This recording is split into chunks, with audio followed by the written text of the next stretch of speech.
Are you interested in leadership? Welcome to the Menzies Leadership Forum podcast. Tune in for insights and observations about leadership, the challenges and blind spots, attributes and values that you need to lead now and in the future. I'm Liz Gillies, Menzies Foundation CEO and your host today. Let's get started.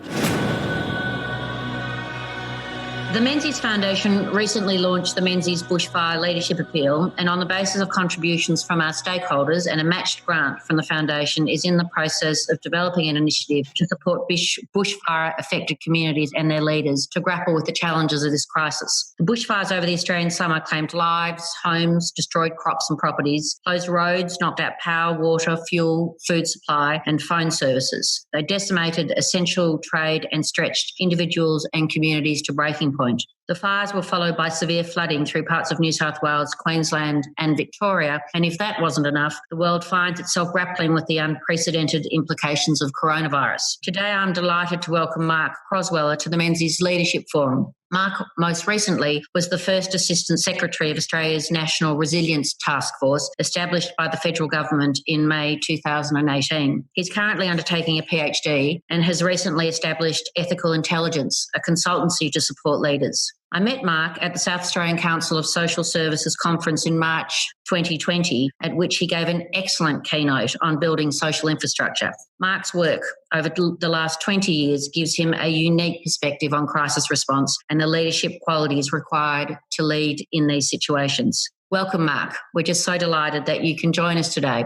To begin with, can you tell us a little of your work over the last 2 decades? Yeah, certainly, Liz. So I started my career in the private sector, actually, when I left school in consulting engineering, and about the same time joined the New South Wales Rural Fire Service as a volunteer, initially just with the intention or motivation of being on the end of the hose and helping other people, essentially. So it was a pretty modest or humble intention.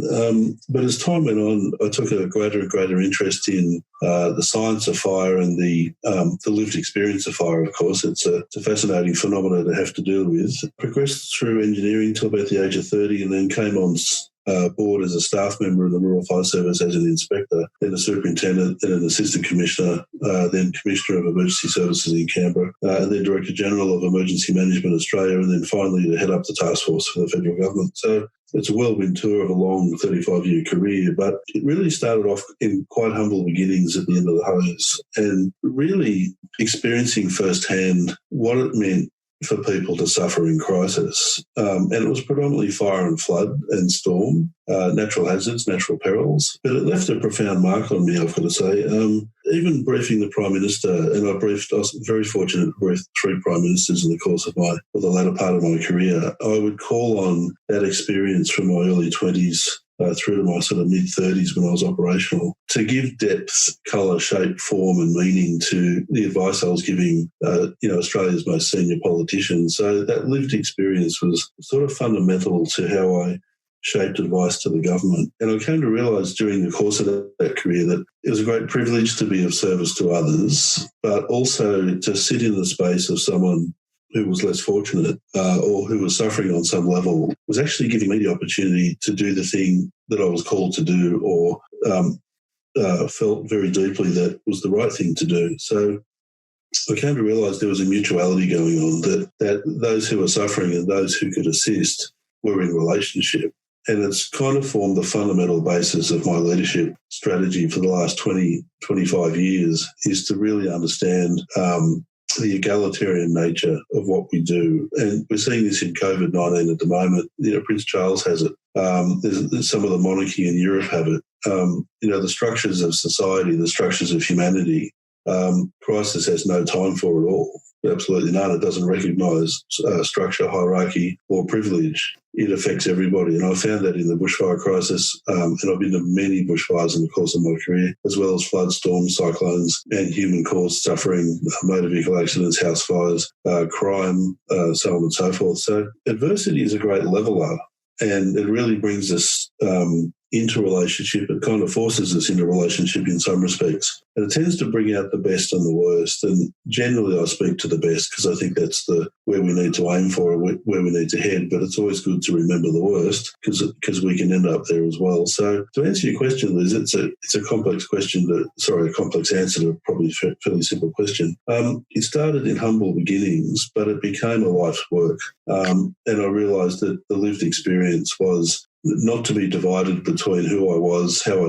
identified myself, what I did as a career, and how I acted as a father, for example. They were all intermixed and all part of a very, very complex web of lived experience, which was teaching me essentially how to be a better human being. At the SACOS conference, you presented a really interesting framework in which to consider these matters. And I'd just like to spend a little time exploring this framework because I think it's a very useful way to unpack the role of leadership in how, as a community, we respond to crisis. You started the discussion by identifying the sort of 6 unprecedented, but you said not surprising, antecedent conditions that are shaping our future. Can you spend a little time just talking about those conditions and the impact they're having on our society?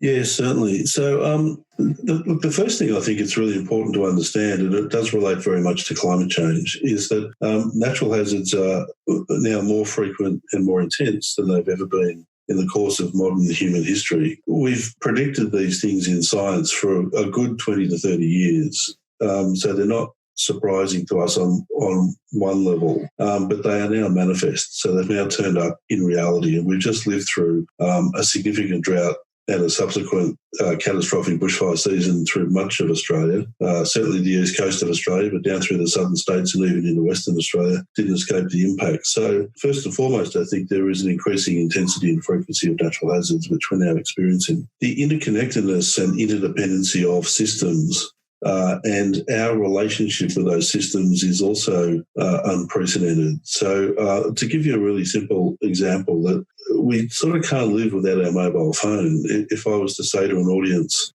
hand over your phone for 2 weeks, how would they feel about it? And most people would have some sort of existential anxiety about not being able to be connected with the world. After about a week, you might find yourself quite relaxed just quietly, but we are very connected to our systems. We're very reliant upon our systems. Our systems rely on each other. So our telecommunication systems support our water systems, support our food systems, support our energy systems. So they're all interconnected, and we have a relationship with them. We draw great senses of security and safety from our relationship with those systems. And if those systems don't work, we feel existentially quite insecure. I think disasters are certainly more long-term and complex. We certainly saw that this summer. And we're certainly more exposed and vulnerable than we've ever been in the past. And that's largely because of where and how we place ourselves in the landscape. So we're pushing into hazardous areas, and that's causing us quite a bit of grief. The cost of disasters is growing. There's no argument about that, I don't think. And I think finally, which is the good news, is that we're starting to see the need for fiscal accountability and boardroom accountability on the decisions that we make in the context of climate. So APRA and ASIC, so the financial regulators, are saying to companies and boards of directors that climate change is now a material risk, and you must consider it when you make investment decisions. Essentially, when you're investing other people's money, you must seriously think about the effect of climate change on that investment. So that's a good thing. So, but look, I'll finish off with that question, Liz, by saying this, that unprecedented doesn't necessarily mean surprising. And what I hear a lot in the political commentary at the moment and the political rhetoric is the use of the term unprecedented in order to imply or to insinuate that we could not have possibly known, or it's beyond our lived experience. Now, it probably is beyond our lived experience, but it's not right to say that it's beyond having the capacity to know about something. So we might package that as the interview goes on, but I'm always cautious with unprecedented because it does politically try and let people off the hook. And I think we have enormous capacity to anticipate things as a humanity if we're prepared to take our minds there. And of course, if we're not, then they're not only unprecedented, but they are also surprising. But they're really only surprising because we don't adequately anticipate.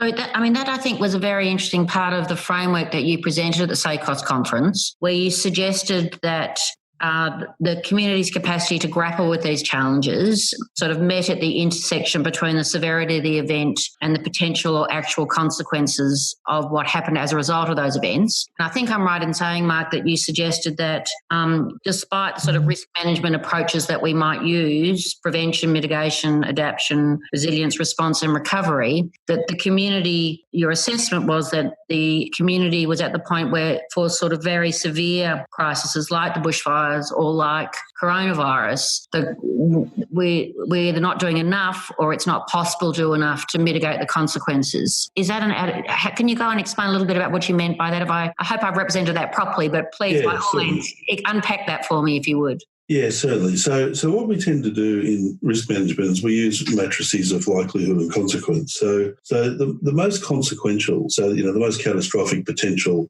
of a disaster or a risk is, generally speaking, the least likely. And when we use risk frameworks, we tend to downrate the risk on the basis of likelihood or rarity. So we downgrade on rarity. So that's okay if you're looking at risk from an economic perspective. You've only got so much money, so where are you going to put it? Well, you're not going to put it in the things that are the rarest because you probably won't see a return on your investment. So we tend to downrate the risks on the basis of rarity. But the difficulty is that rarity doesn't reduce consequence. And when the event manifests in a physical sense, then the consequences are fully experienced. And so likelihood goes out the window. So what we see communities, businesses, governments do is trade off on rarity. And COVID-19 is a classic example where it's allegedly a 1 in 100-year event, and people are already making the mistake of thinking that it only happens once in 100 years. And our political commentary is using that reference, and so are some of the media commentators. It's an intensity measure, not a frequency measure. So it's the level of intensity of an event, not the frequency. So it doesn't mean that it's only going to turn up once in 100 years. COVID-19 is an example, could come back in a different form, in a modified form within 5 years or 10 years or 2 years. We don't really know. The same thing happens in the natural hazards world, that we're trading these more intense disasters down on the basis of relative rarity. But they're becoming more frequent, and when they turn up, they're really causing us grief. So what we tend not to do is think too hard about them, because we don't want them. The irony is with natural hazards, and I'll include pandemics on this, that there's no choice anyway. You don't get to choose a cyclone. You don't get to choose a bushfire or a storm or a flood. And I would argue you don't get to choose a pandemic either. So we may not have the money to invest in significant mitigation or prevention for these things because it's just economically unviable. But we can invest time and effort into thinking about what they might mean, what they look like, or what they might look like, what they might mean, and what we might do about it. And the reason I say that, Liz, is that one of the greatest causes of human suffering is ignorance, of coming to realise that there's something we could have known and chose for whatever reason not to know about. And so it was there with an opportunity to know, to understand, to explore, to contextualise, and to come to get to know, but we choose not to do it. So there's an arrogance with that. So, Mark, in that sense then, when you look back at these decades of experience where you've actually, you've lived in that space where you've tried to work out the confluence between what we can afford and what we should do, which is really what you're suggesting. As you look back on that, what should, and given, as you say, that despite the fact that they only happen, that there's a rarity to them happening, but that doesn't stop them happening, what should we be doing differently, or what should we be doing in order to better prepare ourselves for those eventualities? Becoming more knowledgeable about their possibility. So, and I think really what underpins that is really coming to terms as a society or a community as to what's valuable. What are we, in the face of those future adversities, which we come to intimately understand their potential through narratives and through storytelling and through imagery. Over time, you can't tackle these things in a single day, but you can unpackage them over time. And in so doing, really come to terms with what's actually valuable. Because, see, Liz, we're going to lose things in these crises. We just are. So you can't stop a catastrophic bushfire or a cyclone or a storm or a flood or a global pandemic when you want to stop them. They only stop when they're ready to stop. So a bushfire only stops, a catastrophic bushfire only stops when the fuel runs out or the weather conditions change. So if the weather conditions prevail at catastrophic fire weather levels and there's sufficient fuel on the ground for the fire to burn, it will go wherever it likes for as long as it wants. There's not much we can do about that on one level. On another level, there's a lot we can do about if we accept that force of nature as something that's not controllable, because it would change where and how we place ourselves on the landscape, or it would help us reprioritise what's really valuable if we stood to lose something.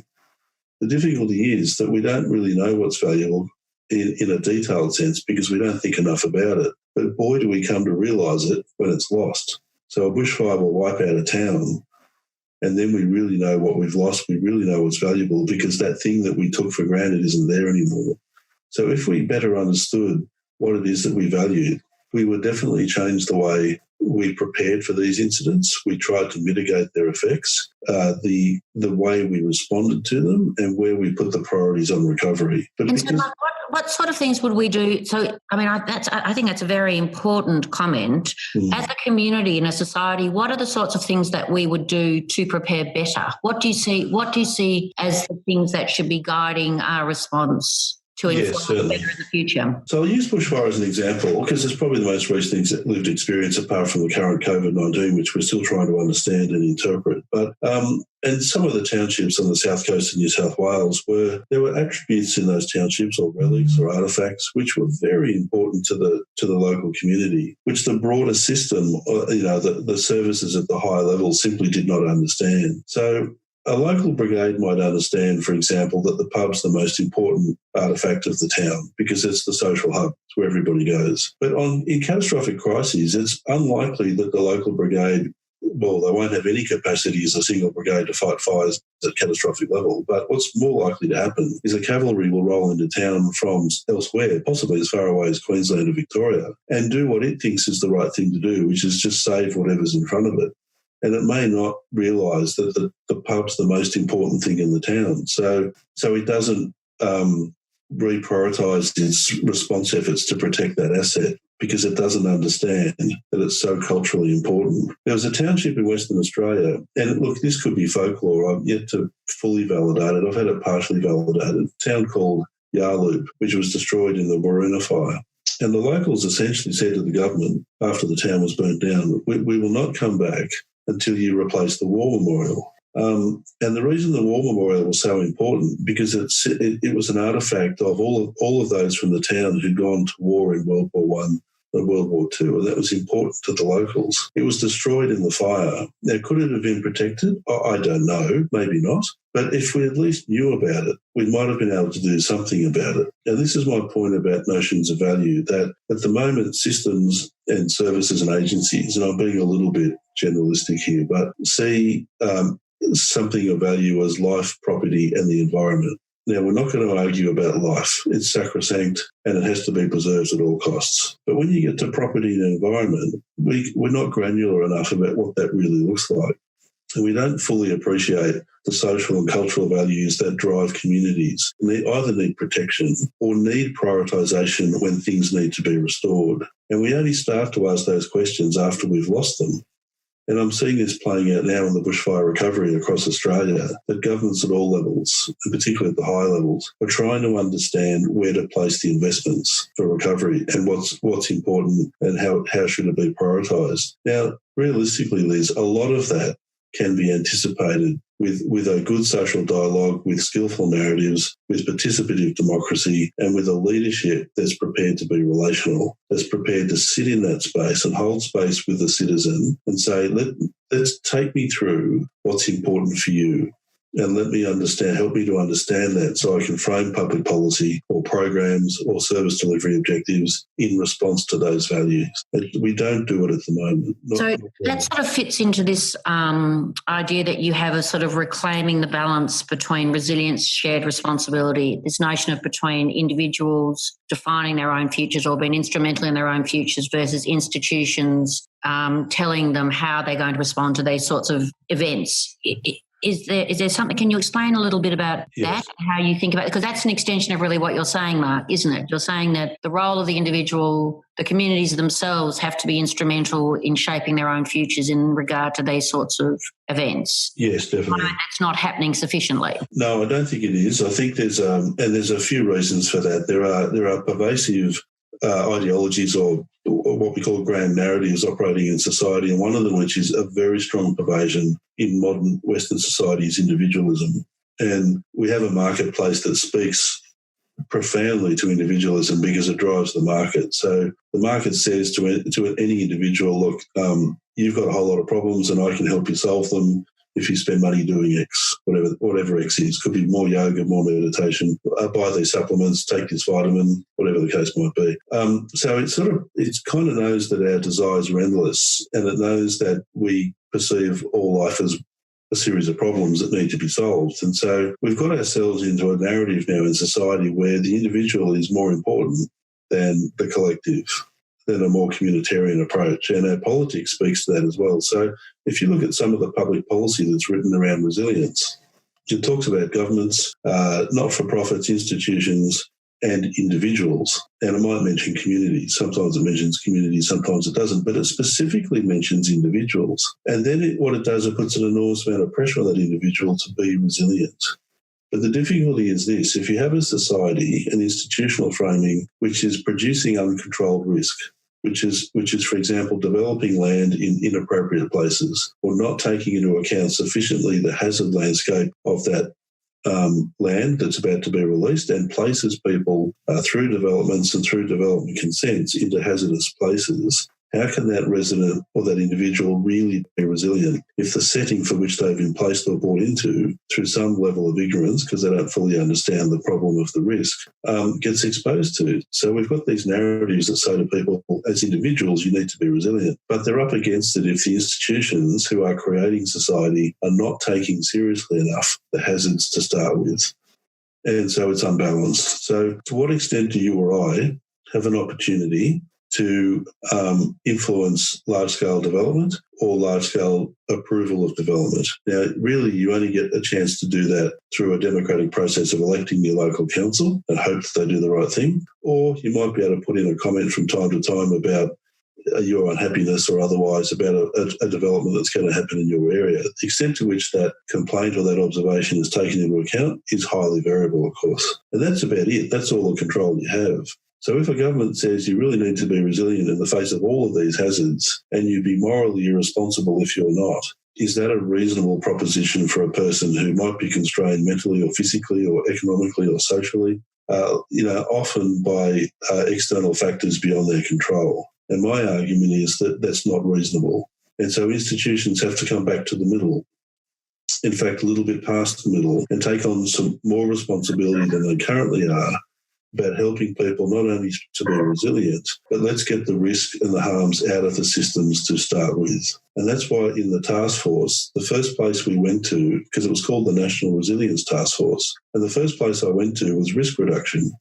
And a lot of people said, including some ministers, said, why did you do that? And I said, because if you don't reduce harm, the harms in social and societal systems, you cannot expect people to be resilient. If the harms are uncontrolled or not sufficiently controlled or not sufficiently understood or addressed, it is simply immoral and unreasonable and unethical to continue to put pressure on an individual to be resilient when the control of harm is not in place. And so that's just a really, I guess, simple but maybe comprehensive answer as to where we're at in society at the moment. So to fix that, we need to be more communitarian. So the individual has to surrender, probably quite a degree of self-interest and take an interest in other people. And that's what COVID-19 is teaching us right now. COVID-19 fundamentally is about the consideration of other people. You or I may survive COVID-19 with not too much of a hiccup, but we could potentially give it to 400 people, of which 20 at least may die from the disease. So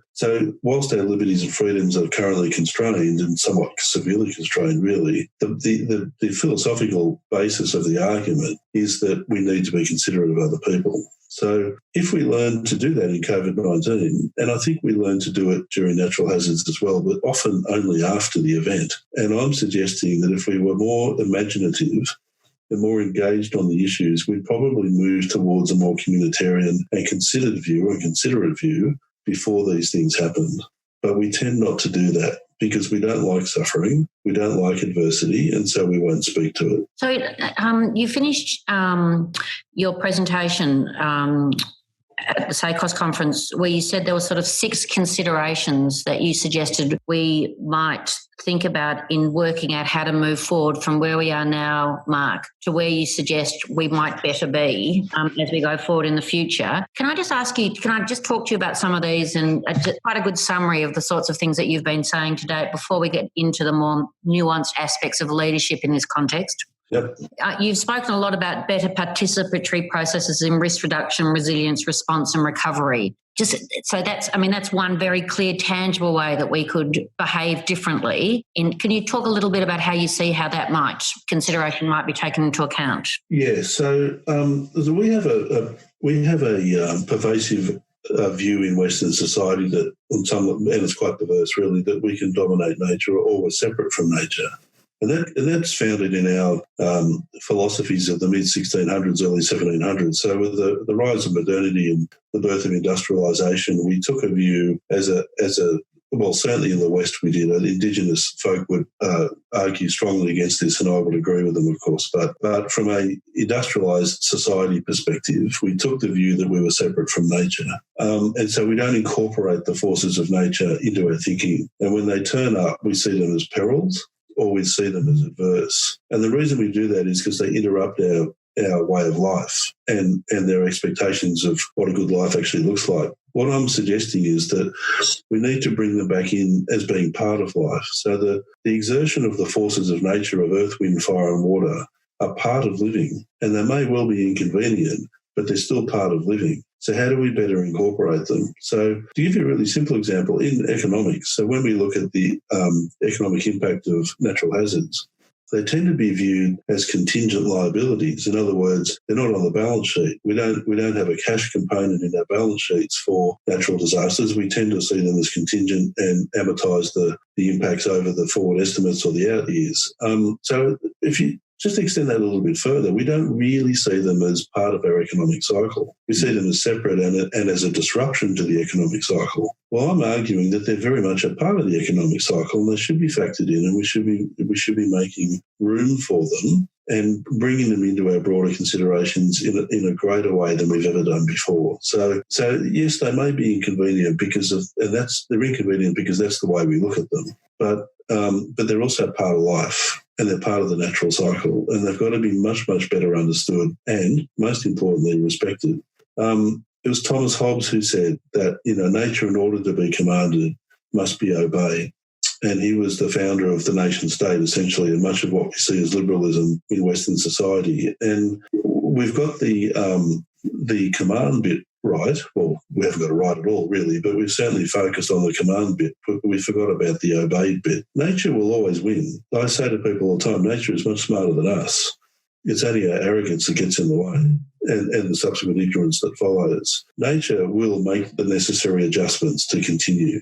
We're seeing this in climate. I think we're fooling ourselves if we don't think we're having an effect on climate, and we are. Industrialisation has had a big effect on climate. But who's going to win the battle? It's not going to be us.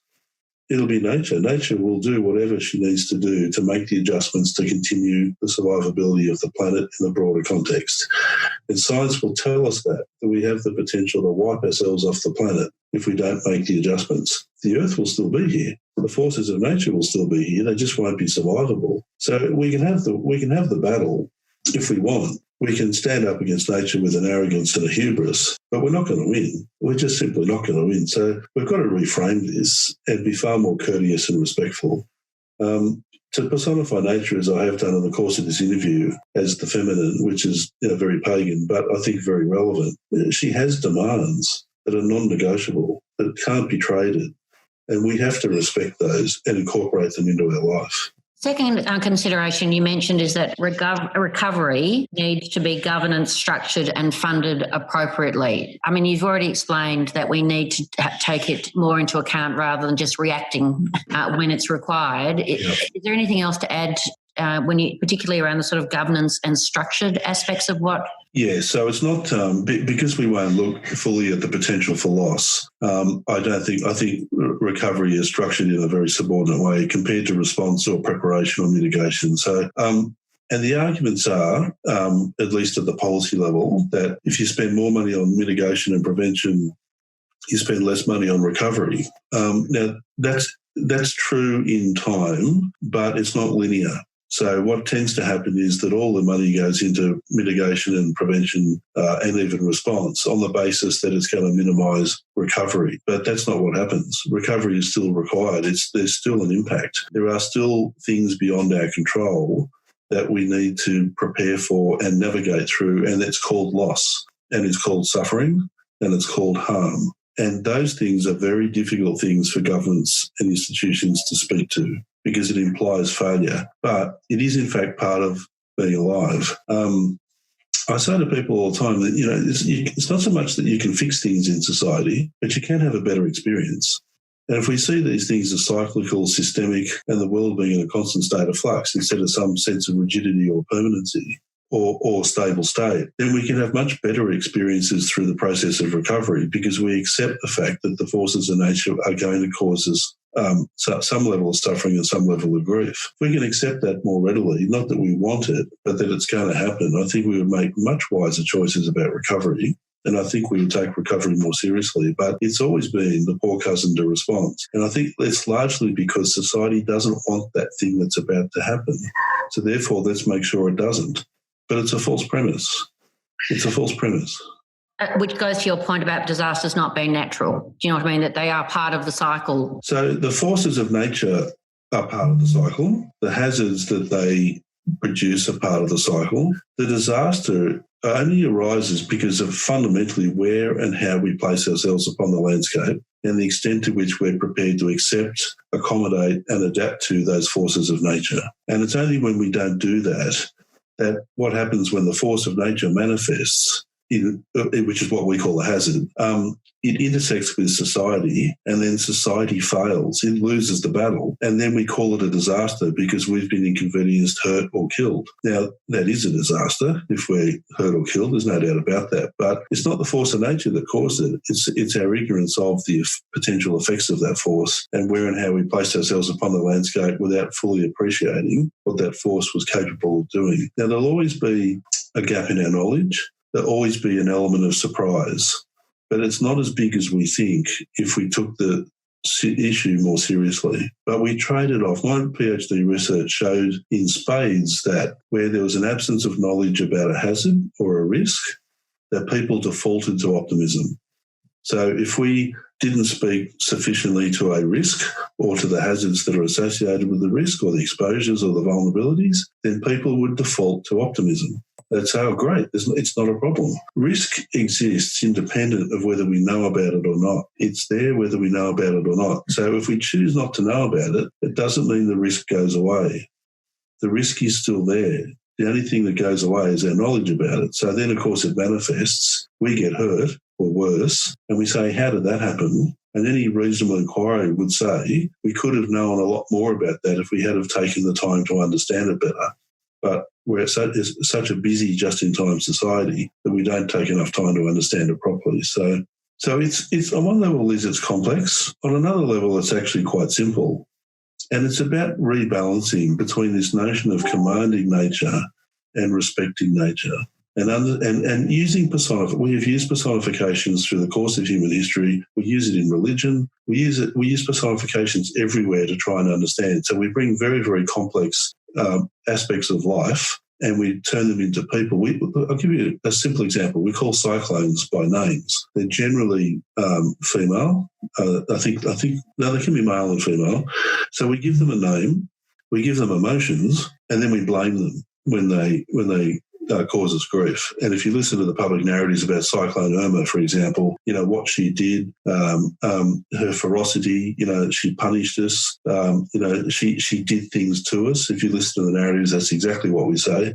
So we're used to personifying. So if we know how to personify nature, then why don't we therefore respect her and what she needs to do, what the forces of nature are that she exhibits, why they happen, and how can we better adjust to them. But we only do that when it's convenient. When it's not convenient, we ignore. So yes, absolutely. A really important, I think, point that you then made, which goes to what you're saying, is that we need to reframe our understanding of vulnerability. What do you mean by that, Mark? And how does that manifest in terms of of ways you might suggest we ought to move forward? Yeah, so vulnerability exists structurally, socially, and economically. It doesn't just happen because of a storm or a flood or a fire or a cyclone or a pandemic impact. It happens because not everybody has the same opportunity to prepare or to know about or to prepare for, to withstand or to recover from those forces. So all these forces of nature will actually show society, structurally, economically and otherwise, where the vulnerabilities exist. If people had a greater agency, if they were given greater opportunity to meet those standards of resilience, which are getting higher and higher every day, of course, which are predicated upon good structural, economic and social supports. If that was better distributed across society and more equitable, then more people would have an opportunity to navigate the complexity of these forces of nature. But not everybody has that opportunity. So, again, a really practical example that often the cheapest land is the lowest lying land that people on some level know that it floods. It's why they don't put expensive buildings there. They put cheap housing. Who buys into cheap housing? Well, people at the lower socioeconomic levels of society. Can they afford insurance? Well, they might be able to afford it whilst the insurance company doesn't know about the hazard or the risk. But then they get a flood and the insurance company says, well, hang on a minute, we're going to put the premiums up. 5 years later, it floods again. Well, hang on a minute, we have to put them up again. Somebody realises that it's a highly hazardous zone. The property values go through the floor and the risk premiums go through the roof. Then other people in society say, well, it's your fault for living there. You go, hang on a minute, that's all that they could afford. Yes. Not only is it all that they could afford, because of where they're locked in structurally, socially and economically, they can't trade out. They can't actually trade their way out. So they can't afford to sell the property because they can't afford anything more expensive. So they're locked in. So we lock people in to society. Then the forces of nature turn up and then it exposes that vulnerability for what it is. And it pre-existed. It didn't just happen because the flood happened. So really, the more we can rebalance the equities of power, wealth and resource, the more we can redistribute our wealth in society, the more we can take into account these forces of nature and give people much more equitable opportunities on how to deal with them, we'll all be better off. And that's the communitarian view. Now, some would argue politically as socialist. I don't agree. I think the market can quite easily adapt to this and redistribute the wealth so that people have greater access and greater capacity to trade and greater capacity to purchase, so on and so forth. So I just don't think it's an issue of socialism or left-wing politics at all. I think it's just pure common sense. It's probably centrist politics, probably sits somewhere in the middle, but it is on one level a political issue, but really I think it's an issue of common sense. How do you redistribute some of these things so that people have a greater chance? On the next episode, Mark Crosweller discusses leadership in crisis on the Menzies Foundation Leadership Forum podcast.